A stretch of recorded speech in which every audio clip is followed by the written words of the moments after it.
And a very good morning to you. Welcome to another edition of Talk Anguilla, rebranded part 2 with yours truly, Keith Grieves. Renford Kelsick is with me on the console. And for the next hour, we'll be focusing on our sister Caribbean island of Haiti. And all would have been following the developments in Haiti.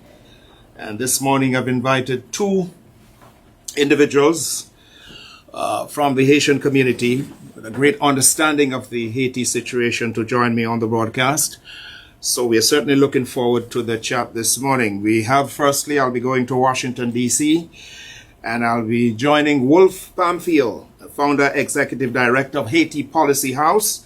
That's a think tank, independent and objective analysis of Haiti's problems. Wolf has, I should tell you up front, Wolf has roots in St. Lucia, and he's on the line with us there. Haiti, of course, the first independent black republic in the Western Hemisphere in 1804, the only nation in world history born out of a successful slave revolt. Haiti, the first modern state to abolish slavery, and it's the second republic in the Western Hemisphere, only 28 years behind the United States. So the U.S. got its independence in 1776, and then we had Haiti in 1804 being number 2. But Haiti, of course, being the first independent black republic in the Western Hemisphere, coming in 1804. So let's say a very warm welcome to Wolf Pamphile. He has Caribbean roots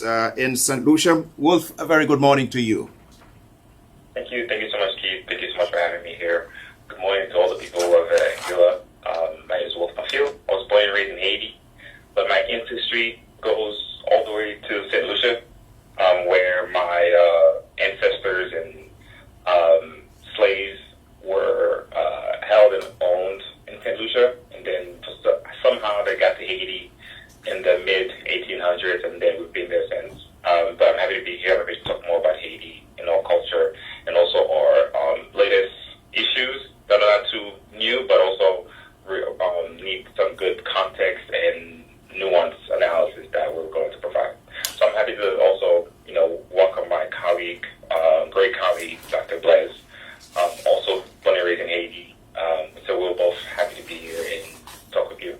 All right, so we have two Haitian nationals lined up for you today. Firstly, Wolf Pamphile, and a little later on you'll be hearing from my second guest, another Haitian national, Dr. Gloria Blaise, will be joining me. Wolf, firstly, just bring us up to speed before let's do it this way. Let's get some contextual and background about Haiti.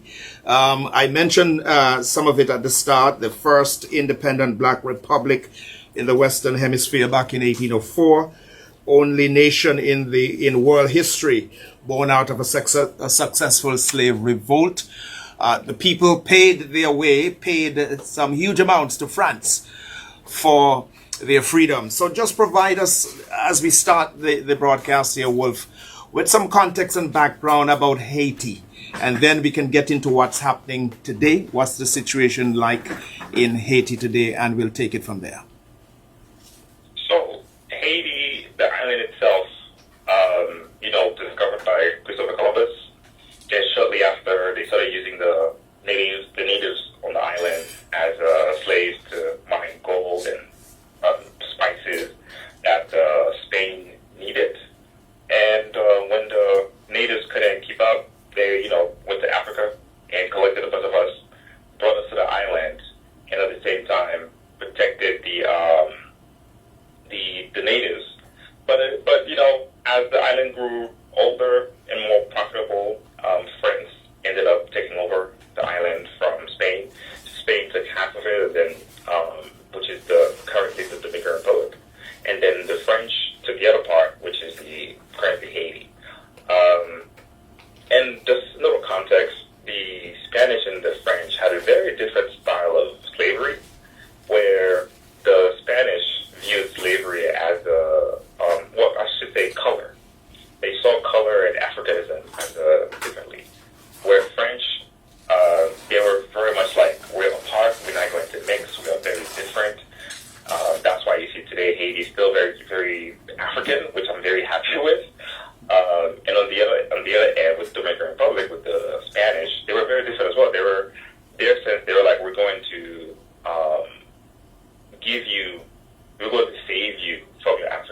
going to give you all whiteness. We're going to give you lighter skin. That way you can be a better person. But we're already human beings. We're already great as we are. We didn't need anybody's whiteness to be better. So as you see with still today, the difference between DR and Haiti, where Haiti is very African-based and DR is very Spanish-based, they don't really recognize or acknowledge their African roots as much as Haiti. And I think that same fast forward to today, Haiti has had multiple issues, starting from the since our independence, Jacques Dessalines and Toussaint Louverture, they gained independence from France, and then shortly after that, Toussaint Louverture was arrested and brought back to France and kept in jail until he died of starvation. And then Dessalines went on to carry the war and kicked the French out. But however, after we gained our independence, the French came back and required Haiti to pay for the slaves that were freed. So pretty much for each individual slave, or I should say enslaved people, for each individual enslaved person that was there, Haiti had to pay for each one of them individually, kind of like livestock. And which is, dehumanizing to think that a country, decided to receive payment for people for their freedom. And at the same time, if you look at history, as France, even the other day, I was reading The Count of Monte Cristo, which is a very popular book, and everyone knows that book. And I'm reading it, and I noticed, like, wait, they're talking about the Haiti debt. And the Haiti debt that they're collecting is the debt for the slaves. And it just blew my mind. And a book that was written, like, over 200 years ago. And it's just like, wow, this is actually in text. Like, if somebody who was living in France during that time wrote about it. And to think, fast forward how much money that took away from Haiti, and we didn't finish paying that money until like the 20th century, like the early 1900s or mid 1900s. That's when we finished paying that money off.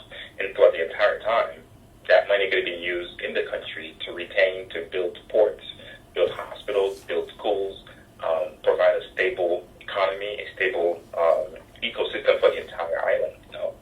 And then we have military occupation by the U.S. in the early 1900s, which was the reason, a result of the Haiti private sector requesting support. And the one thing that they did was, when you look at the Caribbean itself, you kind of see a color spectrum of who has money and who doesn't, and who owns businesses and who doesn't, right? And it's the same thing in Haiti. We have a small minority of elite in Haiti that controls 90% of our economy. And that stems from the early 1900s, where Haiti started giving citizenship to different countries that were experiencing war. And also, some people left their country. They saw Haiti as a refuge, business opportunity. But the same businesses, when they couldn't have when the law of the country weren't profitable for them, they called the U.S. to come in and save them. And the U.S. came in 1915, I believe. You can correct me on that. In 1915, and then that's when the U.S. occupation started. Yes, 1915. And that's correct. 1915, the U.S. occupation started. And from there, they remodeled the economy. They also, I was sure New York Times published an article about the gold that the U.S. took from Haiti's treasury and then brought it back to the U.S., right? And all of that money taken that could have been helping Haiti grow, we wouldn't be here where we are today. And a lot of people don't know this, but it's important to understand how it's kind of like a kid. When you have a kid, Haiti was at the time, was over, maybe 100 years old at the time. But at the same time, it's kind of like a kid that's growing up. The kid's future depends on the amount of care, meaning food, care from their parents, education, access to curricular activities, learning music, and different opportunities that they get from being friends with others. And if you think of Haiti,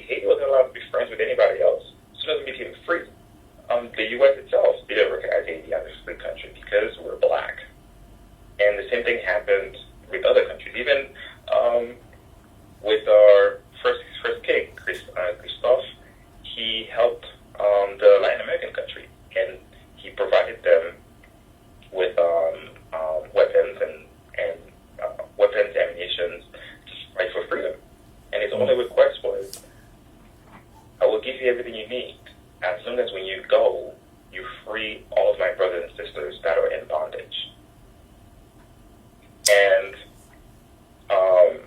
And that it's also where it stings a bit, because those same countries, when it came time to support Haiti, turned their back on Haiti. And people are wondering how come Haiti is today. Well, there at every turn where Haiti could have had an opportunity to move forward, somebody else stepped in. And with no doubt, Haitian politicians have been corrupted for a long time. And at the same time, the powers, or the global powers, also understand the need to keep corrupt leaders in place. And so after the U.S. occupation, the one thing they did was they put a lot of the lighter skin, lighter complexion people in power, position of power in business and everything else, as the good Haitians. It's really, if you really think about it, when you think back even in Rwanda, the way the Belgians did that whole genocide, when they separated people based on their physical features, which started the entire genocide. And Haiti, today, you can still see it. If you look up the Haiti National Bank, see the board of directors, there's only like maybe one or two black people on there. And they're all either very light or very white. And we think about the population itself, which is 95% black. When I say black, I mean black. Like, we are Africans, right? And that population itself doesn't have the wealth, doesn't have the opportunity as the other 5% does. And I'll welcome anybody to Google Haiti's private sector. You don't have to take my word for it, but while you're listening to us right now, Google Haiti's private sector, Google Haiti's National Bank, NNC, or Haiti National Bank Board of Directors. You can see for yourselves. And that is a representative of that sector, but it's not representative of the country itself. Meaning, if you think about it, how can you entrust people who don't look like you, or who may not care about you, to put policies in place that would benefit you or your country? And at the same time, when you have other countries that are trading with yourself, they're looking out for themselves and their citizens. So if your country is willing to lower taxes to benefit them, then they'll gladly take it. They're not going to advocate for Haiti when it benefits them, And currently, fast forward 50, 60 years from now, we are in a situation where import taxes are being reduced to less than 10%, where in most countries it's above 30, 40%, meaning if someone is bringing in a container of rice that is not produced in that country, you have to pay more, because you're reducing the economy of that country that can also produce the same product. And what? Anguilla, for instance, they produce mangoes, and another country or a business decides to bring a container of mangoes. Anguilla is not going to say, let's just keep bringing them in, and then we're going to stop producing mango. No, they're going to charge you for it. You're going to pay a tax, and that same tax is going to help the country itself. But it also protects the country, it protects the economy. And this is the same guardrails that Haiti doesn't have, or had at the time, but were also reduced. And Wolf, I'm so grateful for the background and context. This is so important. Yep. Thank you so much. Yes, if we may just move along, Wolf. Okay, we had that period, then we had the Duvaliers, then we came forward, and then we've had these crises coming into Haiti from time to time, and things have basically been going downwards. We had President Aristide, we had some other leaders in between there, then we had the charges you mentioned earlier about the whole corrupt system. Haiti has basically a young and dynamic population, and it's rich in natural resources. But the leadership, the governance side of things, Wolf, has come into question from time to time. We just recently saw, just this week, CARICOM stepping in to try and help with the current crisis as we bring it right to the situation now. What is the latest situation as you understand it, from what you're getting from your folks in Haiti at this time? What is the current situation like? Well, the current situation is the CARICOM stepped in with the U.S. and other international partners, and they proposed a 7-member transitional government, meaning kind of like setting up a board of directors of 7 people from the Haitian society, including the private sector, where they will come together and also elect a temporary prime minister, meaning this decision will be made by the people or their representatives, since we can't have an election right now, but at least these 7 people will be the representatives of each sector and civil society, nonprofits within Haiti, and also advocates that have been fighting for human rights, have been fighting against the last president to ensure their elections, fair elections. The little context I would give is that Haiti, yeah, there are a lot of opportunities in Haiti itself, but in the same time, there are people who see politics as a way to get out of poverty, and those are the people who tend to rise the highest because they're willing to take a bribe, they're willing to be corrupt and put themselves first. And when you have, that's one person, but if you have 20 or 30 within the government or in high position, that's the entire country. And this chaos that we're seeing right now is also a lack of appreciation for the population itself from certain elites, when I say elite, I'm talking about the politicians, the prime minister, the senators, and all of them. They see themselves above the population, so they don't care about people who are dying. They don't care about whether or not the population can eat. So right now is a good time. Right now is a new day for Haiti. Right now, people are excited about this transitional government, and to ensure that this is the start of a stable chapter for Haiti, where we have a fair election, hopefully next year, and we have people who are actually putting guardrails and ensuring human rights, and ensuring the gangs themselves are held accountable for all that they've done in the past, 3, 4, 6 years. And this is where we are at the moment. Well, I know your think tank. You've been focusing on a lot of issues. I've noticed quite a few articles that you've published. Your organization, Top-Down Development Aid and Haiti Fatigue, fighting gangs with terrorism sanctions, promising an overreach, getting Haiti back in the business of governing, the fiscal policy, labor, the private sector, foreign policy, migration issues, human rights issues, civic engagement, security and peace building, and so on and so forth. We are also noting, and I noted an article published in the Miami Herald by another fine Haitian newspaper journalist, Jacqueline Charles, and where she posited, is Haiti ready for the arrival of the multinational security force, and also preparing for elections coming up? Because we understand there's been a pause by the Kenyans to deploy any of their soldiers going into, or their police going to Haiti until things there have stabilized. So what's happening actually on the ground now? We know that a former police officer who is now town gang leader in Jimmy Barbecue Chariza is now basically running the country there in Haiti, as your prime minister, Ariel Henry, has not been able to return to the country. That is true. Yep. So the situation right now, Barbecue was a police officer for 14 years with the Haitian National Police, and he was fired after he was accused of human rights violations for a massacre that happened in a neighborhood of Port-au-Prince called La Saline, where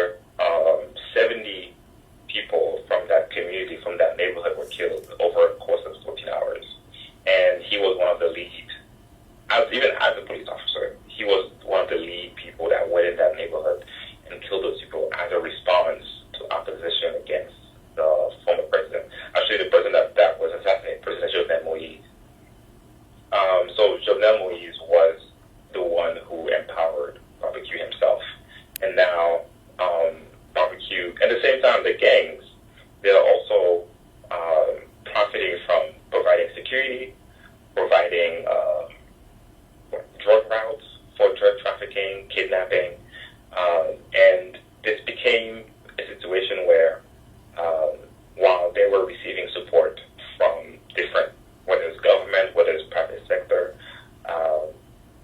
now they are self-sufficient. And even the other day, Barbecue was on TV saying, you know what, they gave us guns, they gave us money, but now we have our own guns, we have our own money. We don't need anybody else. We can do it ourselves. Which is, they are self-sufficient at the moment. And it's sad. It's also disastrous to understand how much control they have of Port-au-Prince itself and how many soldiers they have within their gangs. And they're all united. It used to be 4 or 5 major gangs that were fighting each other, but now they all came under one umbrella to go against the government. And now, with the Kenya mission, I'm not sure, I don't know if it's coming or not. What I can say is that if it does happen, we need strong guardrails, meaning strong advocacy and accountability to prevent human rights abuses. Because the previous mission that was there in 2005 after Aristide left, I used to live in Haiti at the time. I was there when Aristide was kicked out. And, I was in the country when Aristide was kicked out. And they came in, we didn't have any reporting mechanism. The people didn't know how to report abuses. So it wasn't until years later that we were trying to hold them accountable in court. But now we're talking about if there's a force going in, we need to have those measures in place beforehand. So that's something that we've been working on ourselves. Haiti Policy House, we've been pulling together a group of people to design something like that. Not working with the UN, not working with the US, just ourselves, making sure that our people, our population, and our families and friends in Haiti are protected. And that's our main purpose, to make sure that people are protected. We haven't met with the UN, we haven't worked. We've met with some US officials to discuss it, trying to push it forward, make sure it's implemented. And that way, if somebody, even in the smallest neighborhoods, all the way to the top, they have a phone, they know where to call. They know where to report abuses. They know where to make their voices heard. Yes, I understand, Wolf, there's some 200 gangs in Haiti currently. One report I saw with about 75% of those gangs based in and around the capital, Port-au-Prince. And they're really terrorizing people. They've closed off some of the entry, the ports, the oil terminal, bulk terminals, and so on. So what can you share with us along that line? What's happening physically on the ground and the suffering of the people? I saw one report as well about the hospital. Doctors and nurses have left the hospital. There are dead bodies in the hospital. People who are still in the hospital looking for care, needing care, but no doctors, no nurses in the general hospital there in Port-au-Prince. It's a disaster, and the way the gangs are control everything. The people in certain neighborhoods had to flee to sleep in like a public, like a gymnasium. We so Haiti Policy House, we ordered satellite images a few days ago of Port-au-Prince to see what's happening currently. So one thing that we did see is between last year and this year, a wide amount of neighborhoods were destroyed, meaning people who were living there had to move somewhere else. And we also saw people taking refuge on soccer fields. We saw people sleeping in different areas of the neighborhood of the city. And the other thing too, yes, there are a lot of gangs, but at the same time, just there's one of them called Ezo. There's just one gang leader called Ezo. We don't know where he lives. And actually, we have satellite images of his home, of his house. We know exactly how to get there. It's just a matter of, can the police go in to get him? And what kind of intelligence can the police use to surveil him, to watch him, to tap his phone and computers? There are a lot of things that they can use, but they don't have those capabilities. And the people in those neighborhoods are pretty much captives because they can't leave. You can't just pack up your bag and say you live in the neighborhood. That's not possible. Where are you going to go? They're not going to let you leave. And so people are living in a state of fear in those neighborhoods because those guys, it's kind of like the mafia where they take care of the neighborhood, they bring food and all that stuff.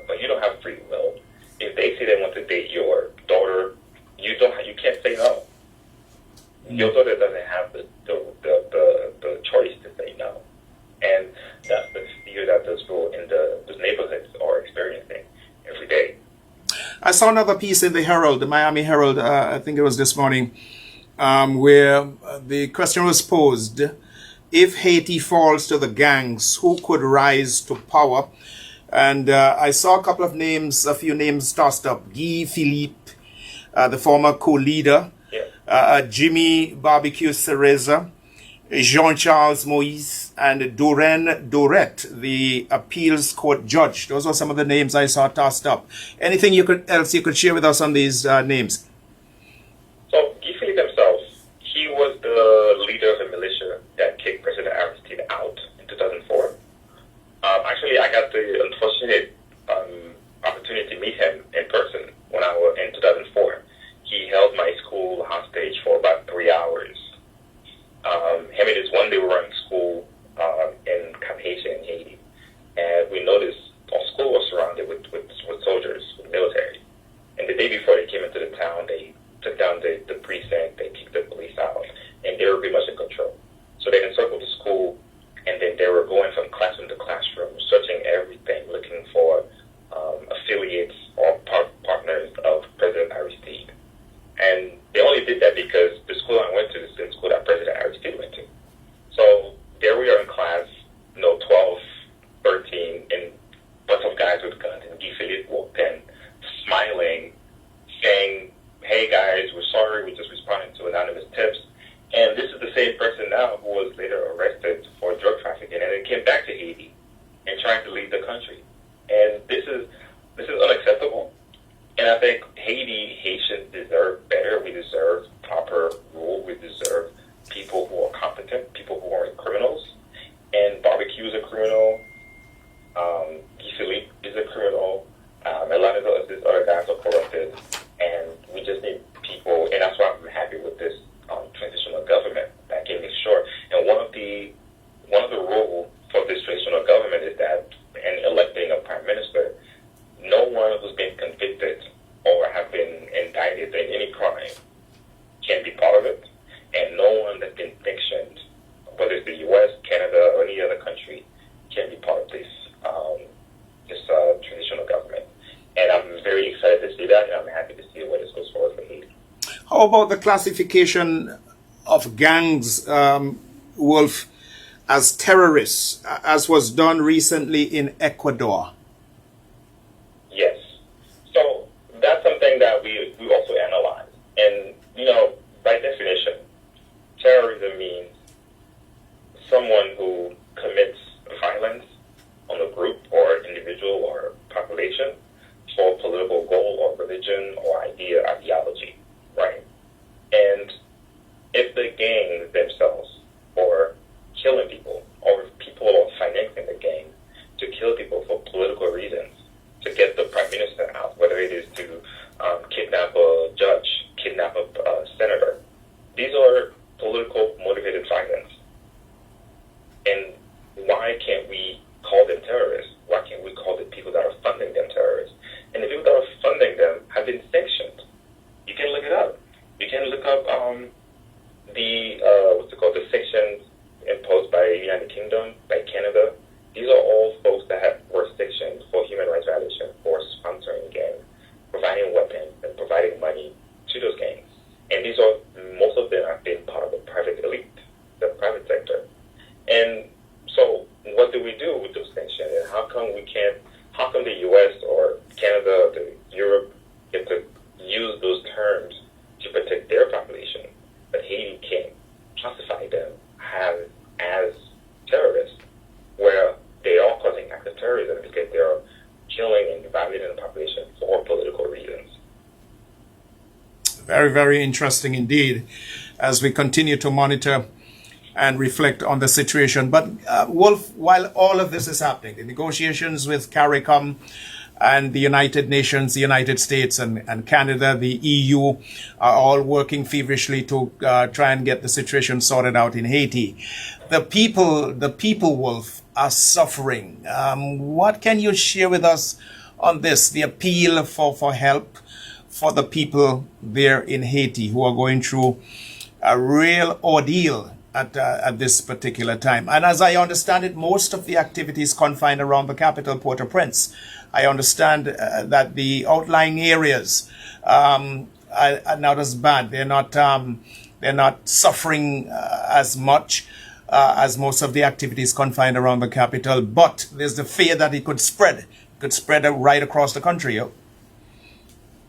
Yeah, so people are suffering in different degrees throughout Haiti. While Port-au-Prince is experiencing extreme violence, the rest of the country is experiencing extreme prices because everything comes through Port-au-Prince, whether it is the boats, the shipments, delivery of goods, money, trade, everything comes to Port-au-Prince, right? And to go these other parts of the country, most of the highways could go through Port-au-Prince, and I mean it was this designed like that in the past, but right now, even though places like Cap Haitian or Jeremy or Jacmel are not experiencing gang violence, but the cost of food is so extreme that most people can't afford it, and the population is being sustained by local farmers who are growing, producing, and also selling them because they can't ship them. And that's really what's sustaining local farmers, what's sustaining Haiti at the moment. And the fear is that historically, whenever they do a crackdown on the gangs, they go to the countryside to hide.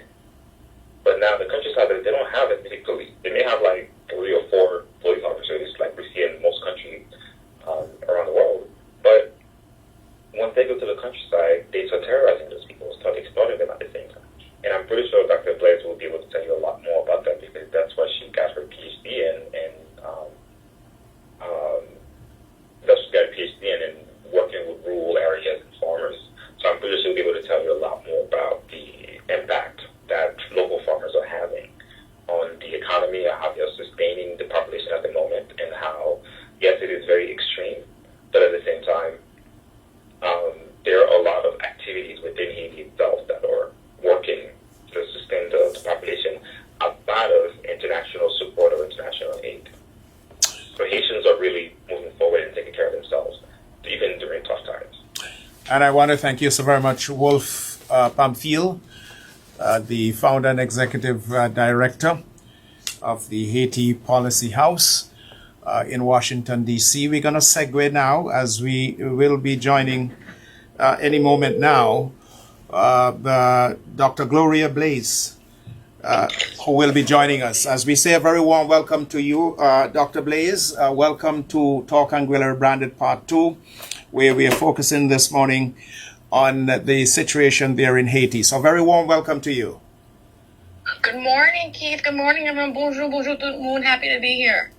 All right. I should just, by way of background, Dr. Blaise is an international development researcher, specializing in conflict and security, climate and health strategist, project manager, director of research with the Haiti Policy House, a graduate of Cornell University and also Rutgers University. So, Dr. Blaise, as we have it now, your area, security, conflict in your home country, Haiti. We just want you to share some perspective on this, and where are we going? What's ahead? What do you think? How this situation can be brought under control, and so on and so forth. When we'll be able to have a new government in place? The parliament has met just once, and going forward, take us through, please. Yes, no, of course. So thank everyone for tuning in. And as Wolf said, I did a PhD in natural resources in the rural landscape. So I'm primarily going to focus on the rural landscape and give context to some of the issues in the political capital. And so just a bit of background. I'm Haitian myself, of course. I was born in Kafou, Haiti, which is part of the urban metropolitan area, not too far from Port-au-Prince. And like others that moved to the States at a very young age, I was very influenced by what's going on in the media here stateside. And it wasn't until I actually took the incentive or intentionally decided to learn more about my country and visit the rural areas that I was inspired. Haiti is excellence. Haiti is full of potential. The rural landscape is 90% of what the country is. So this insecurity happening in 10% where the capital is really distorts perspectives or perceptions of Haiti. And so I really want to take the time to capture some of that as I go on. And as Wolf mentioned, I focused my recent research on security, making things work, what's working in the rural landscape. And so I want to prioritize that. And luckily, Wolf gave a really great rundown and context of the urban area. And so just to preface this, knowledge is power. I want to make sure that as someone that decided to go learn as much as possible, I'm going to try my best to use this doctorate. And so if you didn't know, Haiti long ago was Black excellence and still is today.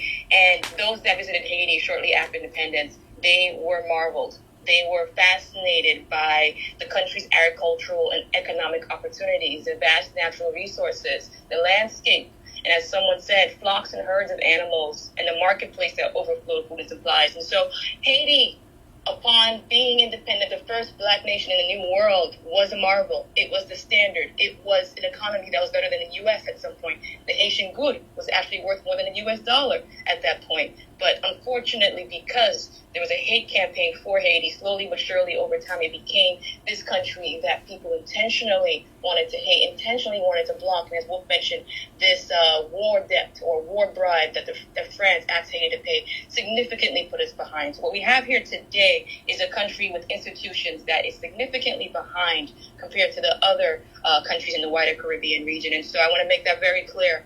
It's no one's fault in Haiti what it is right now, but of course there's been corruption as a result of the poverty and the distrust and the corruption and foreign invasions. And so as we think about security right now, I emphasize, yes, let's contain the capital.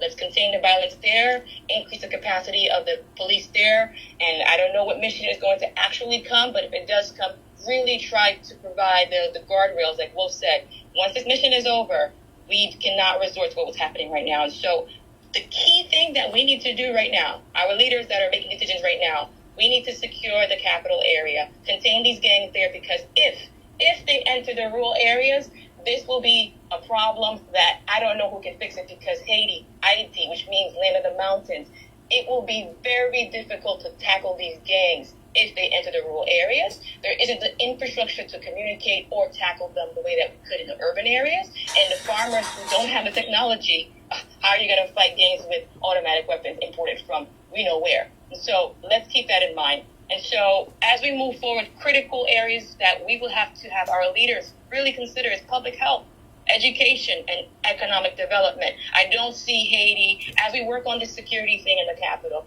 we have to work on critical infrastructure, basic needs in parallel. We cannot ignore that. Yes, fix the security, but let's not wait until security is fixed, whatever that means, to address the things that are causing this insecurity. And so I really want to emphasize that. And we can dig deeper some more, but I really wanted to give that background, really situate the fact that the capital, if not contained, will be just the beginning of more conflict if we do not address this earlier. And of course, policies will have to be very much created bottom up.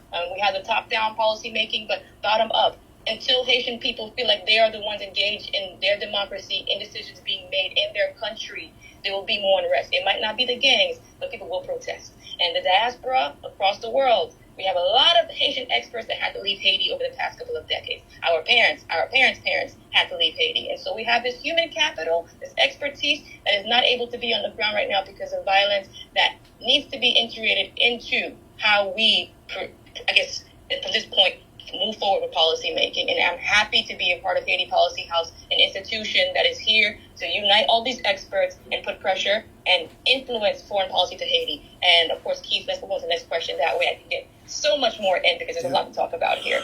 And Dr. Blaze, you believe that the Haitian police, there's enough capacity, and maybe it's a case of technology as well, with the chance of regaining control of the capital, Port-au-Prince. You really believe this?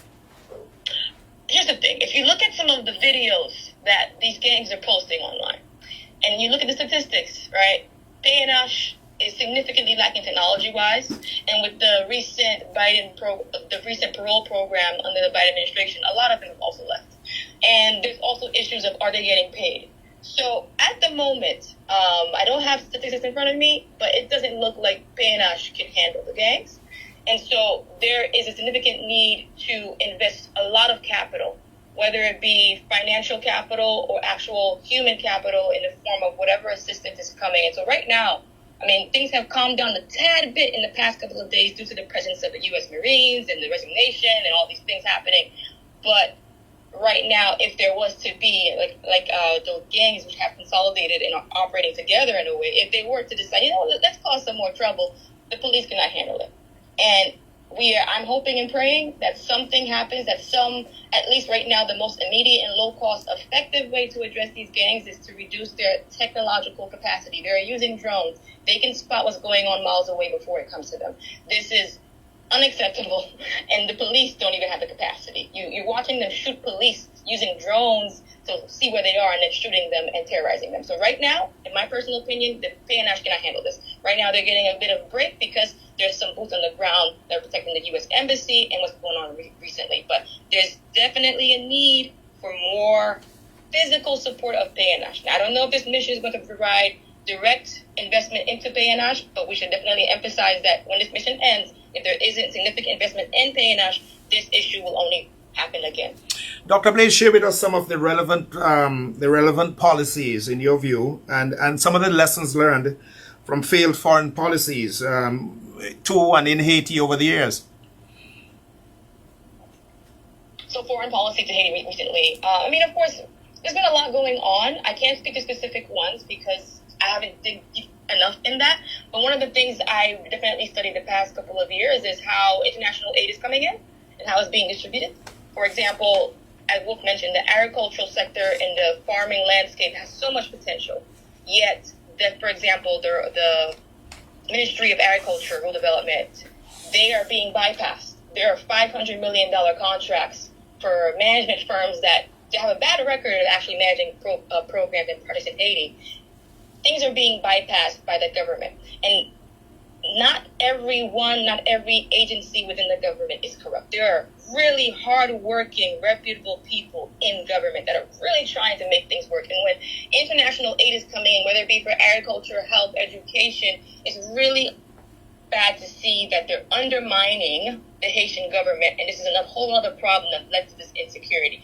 The institutions that are in place and made to maintain and stay there even after these aid projects, happen, they're not able to take up these projects and maintain them because the aid structure has now undermined them, bypassed them, and they're trying to keep up. For example, as one colleague said, a program was paying, there was cash for work to address something. They're paying people a high amount of money. Now, when the actual ministry comes to try to get the same work done, these people are like, hey, well, they paid us $1,000, you're paying us $250, we're not doing it. So there needs to be an alignment of how the spending and the coordination with Haiti government is to be moving forward across all sectors, because we cannot have this dependency keep going where our own institutions cannot maintain and do the things to provide basic services. And so that's one of the things I can definitely think about right now. And of course, then there's the spending cap. A lot of these agencies or orgs, they have a cap as to how much money they can spend or invest locally and regionally.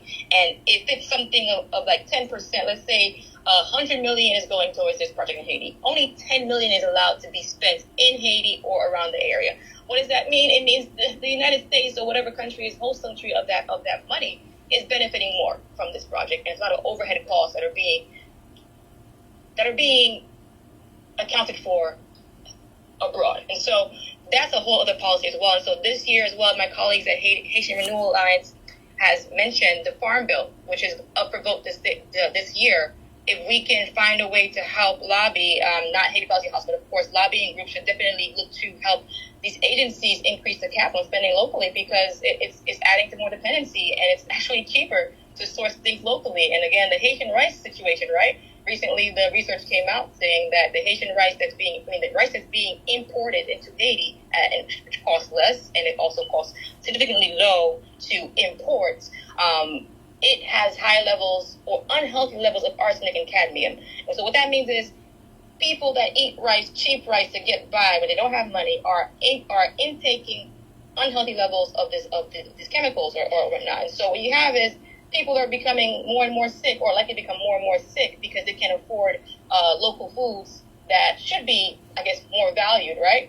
So what happens to a population that's not healthy? They can't work, right? You can't provide to the economy. And then also now your family has to take care of you. So it's this really complex system of policies, specifically for development, because Haiti is very dependent on development aid at this moment. And so there needs to be policies that put value on local production and not happening in silos, because you can't have a grant or money or aid going to health sector but not addressing the environment, which is directly interlinked with human health, right? There's so much going on that's interlinked. There needs to be better coordination, not only amongst the aid providers, but also the Haitian government. It's time for us to really try to define what it looks like to have all this hundreds and hundreds of millions of dollars come in actually work. And there's projects that are very well funded, but when you look at the impact report, it performs really horrible. There's no reason why a major management firm in DC, I won't state them, but they're getting millions of dollars every time, but their reports say that they are not performing. Why is that? They're not giving value to the management firms that are based in Haiti. Haiti needs to be at the forefront of what's going on. And so I'll stop there. I'm getting a bit emotional, so thank you for that. Yes, I certainly sense that. I would like to also hear you comment on the linkages with the CARICOM countries. Haiti is a member of CARICOM. They first got into CARICOM. Well, they first put forward their interest in CARICOM in 1998, and formal membership was granted in 2002. We know of some Caribbean leaders, some former, some present, who've been working on helping with this situation, getting the government sorted out and getting things back. But the CARICOM as a people, I noticed some doors have been closed. Some countries have said no, they will not accept Haitians. I know the Bahamas, the Turks and Caicos Islands, and several other Caribbean countries have been rather reluctant to allow Haitians to come into their countries, in spite of what is happening on the ground there in Haiti.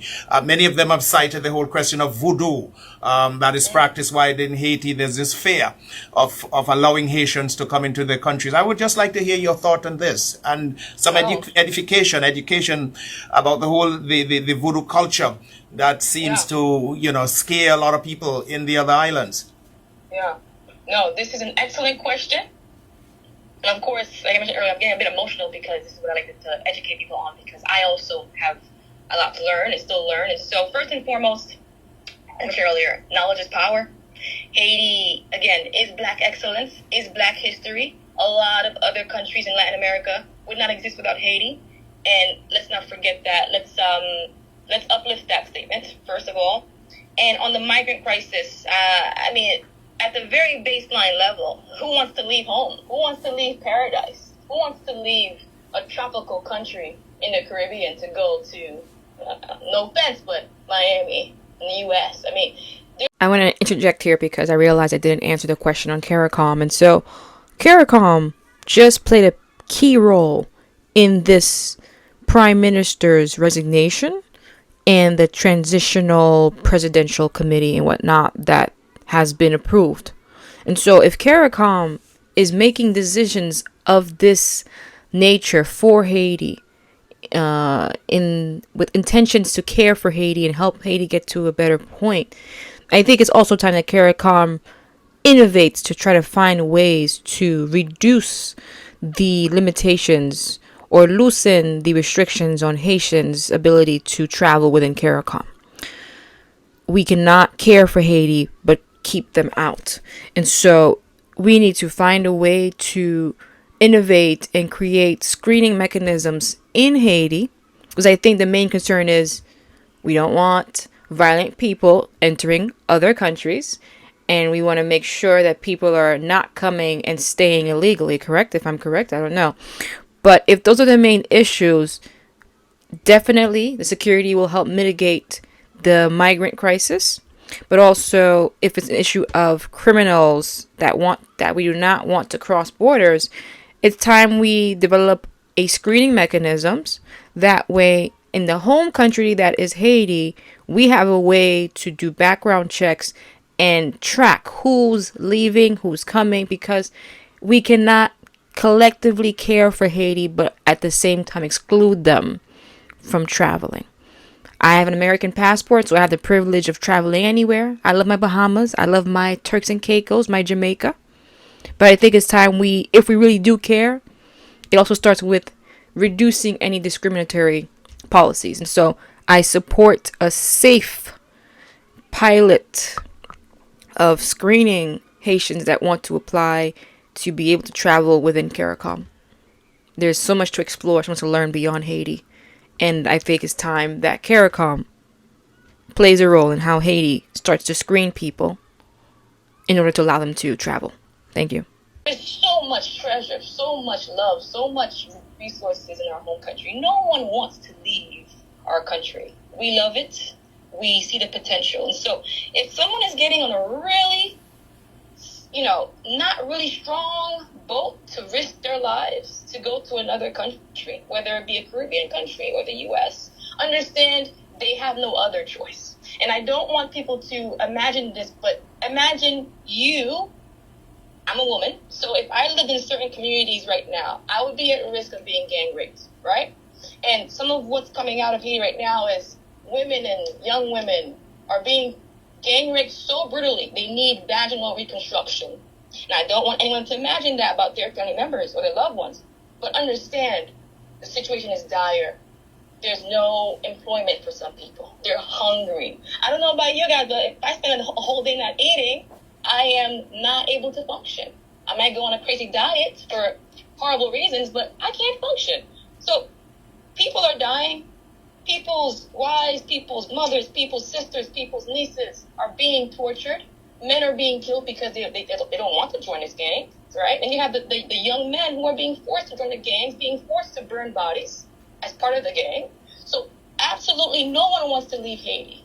And let me say it again. Haiti is and was a standard for freedom and black excellence.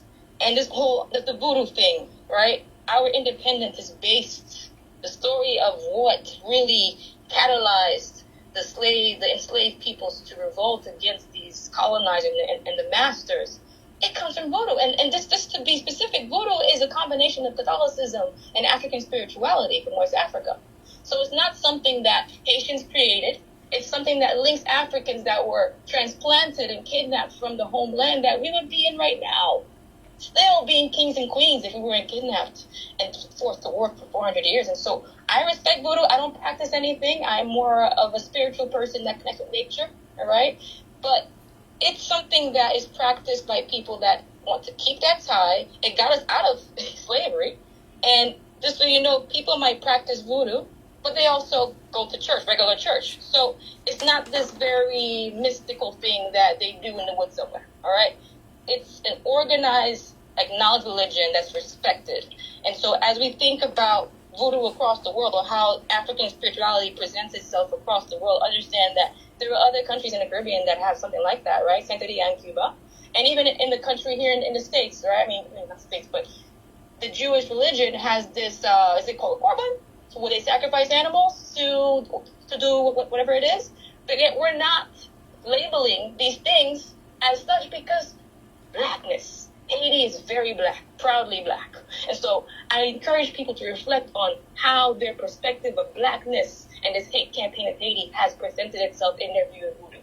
Okay? I've been around voodoo. I haven't seen anything affect me, but when you mix miseducation, extreme poverty, and of course, lack of access to mental health, what happens? Of course, some crazy stuff happens. But look in the States. A couple of weeks ago, a man chopped his dad's head off and went on YouTube and talked about it and showed his dad's head.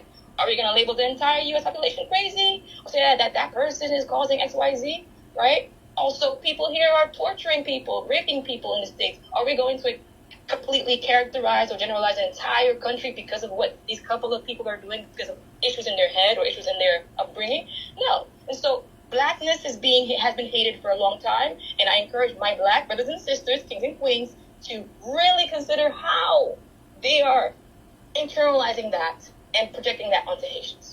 I don't know what the hate campaign is, but I'll stop there. Thank you, Keith. Yes, Dr. Blaze, I know you're an expert in the environment and certainly Yes. Climate.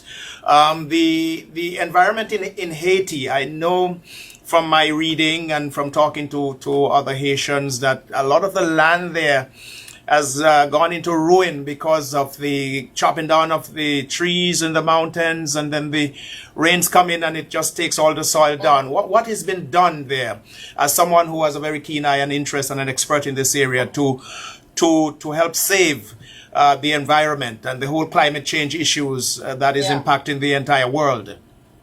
Yeah. So this is my lovely area of expertise that I started with. This is the area that made me fall in love with Haiti. And so Haiti, as I mentioned earlier, means land of mountains. And so Haiti is very mountainous in contrast to the DR side, right? And so that creates an environment where soil is always at risk of being eroded, and floods are likely to happen because water is going down the hillsides, mountainsides, and landing in these valleys and plains. And so Haiti is a climate disaster waiting to happen. It's been slowly happening, but it is a disaster waiting to happen if we do not really prioritize environment as a security measure.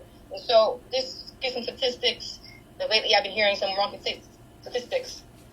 Forest cover in Haiti, virgin forest cover in Haiti is 2%, meaning forests that have been there since the beginning of time, right, that we have not cut down, or our colonizers did not cut down. Tree cover in Haiti is 29%. So at least a third of Haiti has trees. So Haiti does have trees, despite seeing those images of National Geographic of the border between DR and Haiti. And there's lots of grasses and shrubs. So I want to emphasize that if we do not restore these mountainsides that were cleared to pay that war debt or that war bribe that France had us paying, right? Because they allowed concessional logging companies to come in, cut trees, and go ship it to France as a means to pay some of that debt. And so if we do not find strategies to restore these mountainsides, Haiti's valleys and plains will constantly be flooded, the soil will erode, and a lot of communities in the rural area, they live on hillsides. So imagine your soil keeps eroding or keeps sliding. And so you now don't have the actual arable land. And again, food insecurity is a huge issue in Haiti. The rural area is keeping the country alive in certain instances during the COVID pandemic. Rural production of food really kept some of these areas going, and even now with some of the areas of the capital being inaccessible, rural areas are, in a way, this is the only positive thing. Rural economies or rural markets are having to enhance themselves because they have no choice. And so really focusing on restoring these mountainsides, one. Secondly, grasses and shrubs, the grass we walk on and these various shrubs, they're important too. Trees are very important, but they take a long time to grow. What can we do right now? Plant very good native grasses and shrubs that can keep the soil intact. They grow really, really fast. And so, as I mentioned earlier, the environment is a health issue. And once we start pooling health aid in the Ministry of Public Health and Population and whatnot, we might be able to tap into some more funds to further support the environmental restoration that Haiti really needs. Because right now, Haiti is number 3 on the climate risk index. Is after Puerto Rico and Myanmar, Haiti is likely to experience the most hurricanes, extreme weather, and some form of drought. And so I am an advocate for really getting this at the top of the priority list. Insecurity, handle that, but the environment is directly linked to people's livelihoods. Trees have to be cut down because, unfortunately, that's the only way to make money in certain cases. And again, the trees being cut down for charcoal is to fuel the capital, because in the rural areas they use fuel wood, which is just chopping down wood from trees and then using that directly. But charcoal has to be transformed from the trees and then shipped over to urban areas. And so again, I don't know what this will look like in the future, but decentralizing Haiti, reducing the pressures in the capital, advocating for people to go back to the rural lands, innovate with agricultural technology is key, because we can no longer afford to have charcoal be such a major thing unless it's done strategically, where we have actual woodlots that are made for planting charcoal specific species, because it's still a job provider for a lot of people. So I'll stop there. But the environment of Haiti is in dire need, just as we need security for peace and safety. Without addressing the environment, the rural landscape, which has so much potential, will lose its potential. And I'll stop there. I'm going to say thank you to everyone for listening. And Keith, if you have any more questions, I'm, of course, here to answer some more on that. I have 60 seconds, Dr. Blaze, and just to get your outlook as we are aware of the situation as it is now, with that vacuum in terms of the political leadership, the gang wars that are happening there. The gangs have certainly running amok there in Haiti, especially around the capital, Port-au-Prince. Your outlook, your assessment, the problems that exist and the possibilities in all of this. No, thank you. So that's a great question to end with. I'm a very hopeful person, or at least force myself to be. Without any hope, I don't have a choice. I don't have a reason to keep going. So every day I wake up for Haiti, and I keep the hope alive because I feel a change is coming. Multiple generations, myself, my parents, my grandparents, and probably even before, experienced this level of violence or some kind of coup happens and this instability. And I think with the millennials and the Gen Zers and whatever they come after, there's this fire ignited right now amongst us and all members of other generations that are looking to go back home, right? My parents want to retire in Haiti. Right now they can't because we're in Kafu. So I think moving forward, as I think about the diaspora, the integration of the diaspora into policy decisions for Haiti is going to be something I look forward to. I look forward to advocating for that, pushing for that, because there are too many of us, 11 plus million, probably several million, we're not the actual number, but several million are even here in the States. We need to find a way to engage with foreign policy to make sure that even though we can't be on the ground voting yet, because some of us can actually vote still, we need to have a standard of us here to be able to influence. So that's that, diaspora engagement. As for security on the ground, like I said earlier, I have hope. But until these areas, if you Google the areas where these gangs are formed out of, you'll see they're living in extreme poverty. They're living in plains where when it rains really hard, all of the trash from the higher levels of Port-au-Prince lands right there in front of their doorstep. So imagine waking up, living in trash.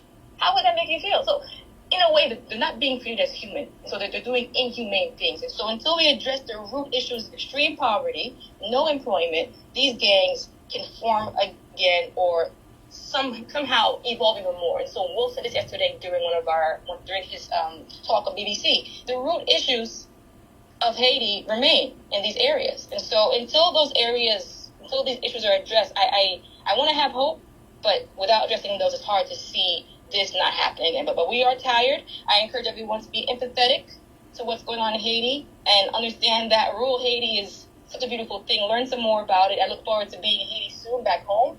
And we'll see what happens with this transitional council or committee because it's something different. And again, clear and transparent engagement with the Haitian people. Because if it's not the gangs, it will be the Haitian people that will protest a very closed-door approach to policy making for Haiti. So I thank you, Keith, for inviting us on today. I have a really great morning. I'm energized. And I thank the people of Anguilla for listening. And again, Haiti is Black excellence. And at some point, we will be that again by the perception of others that don't see it as so. And I look forward to being at the forefront of that because I'm going back home. I don't know when, but I'm going back home to live permanently. And thank you again, everyone, for listening. I want to thank you so very much, Dr. Gloria Bays there. And also you heard from Wolf Pamphile from the Haiti Policy House in the United States. Thank you both for joining us on the broadcast today and our little Haiti special as we continue to focus on the developments, the happenings in Haiti as CARICOM and other countries around the world work towards stabilizing things and getting things back to normal as can be in Haiti. As it is now, the gangs have been running amok and it's really terrorizing people. And the country, the prime minister who went to a meeting with the CARICOM leaders and went on to Kenya trying to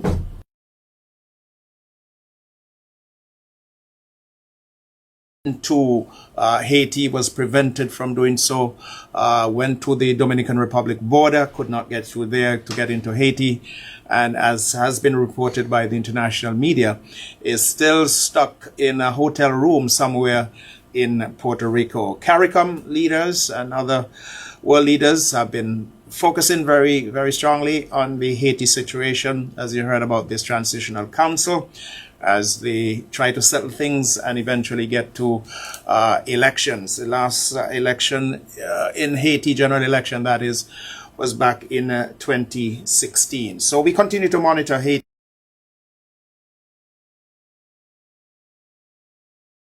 To two outstanding Haitian nationals for joining me on Talk Anguilla Rebranded this morning in the persons of Mr. Wolf Pamphile, the founder and executive director of Haiti Policy House, and also Dr. Gloria Bays. She is the director of research at the Haiti Policy House, an expert in her own right in international development, conflict and security health and climate change, and also project manager. We'll be going to a break shortly, and when we come back, the Honorable Minister of Infrastructure, Hayden Hughes, will be joining me here on the broadcast.